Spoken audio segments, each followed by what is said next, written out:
Kryetari i Lidhjes Demokratike të Kosovës, Lumir Abdigjiku, ka bërë një lëvizje të papritur në orët e fundit para skadimit të afatit për zgjedhjen e presidentit. Ai ka prezantuar publikisht 15 nënshkrimet e deputetëve të partisë së tij për kandidaturën e Vjosës Osmanit për presidente të Kosovës. Ja ku janë 15 nënshkrimet të Lidhjes Demokratike të Kosovës dhe besoj që kjo ishte dashur ta përmbyll gjithë debatin politik në Kosovë, deklaroi Abdigjiku para gazetarëve.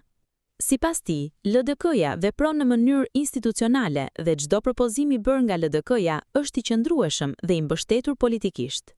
Megjithatë, Abdigjiku nuk dha një përgjigje të qartë nëse këto nënshkrime ishin specifikisht për Vjosën Osmanin apo për ndonjë emër tjetër, dhe më e rëndësishmja, ai refuzoi t'ia dorëzonte këto nënshkrime LVV-s.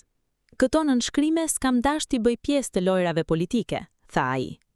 Kjo qasje e Abdigjikut u interpretua nga shumë analistë si një lëvizje për të treguar se LDK-ja ka mbështetje për Osmanin, por pa marrë përgjegjësinë për të vepruar konkretisht. Në fakt, duke mos i dorëzuar nënshkrimet, LDK-ja nuk i dha LVV-s një bazë konkrete për të vepruar. Përplasja u thellua edhe më tej kur LDK-ja doli me një komunikat zyrtare pak më vonë.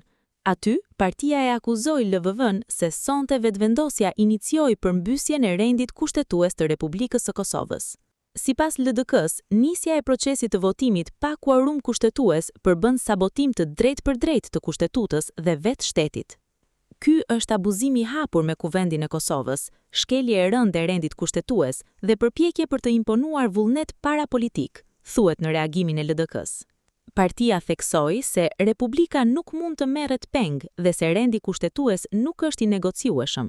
Në fund, LDK-ja paralajmëroi se për aktin e sotëm do të ketë përgjegjësi politike, institucionale dhe nacionale.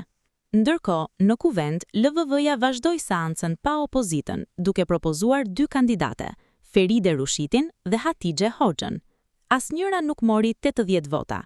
Rushiti mori 63 vota në raundin e parë, të gjitha nga LVV-ja dhe koalicioni i saj, por jo mjaftueshëm për të zgjedhur presidente. Afati kushtetues përfundoi në mesnat pa një president të ri.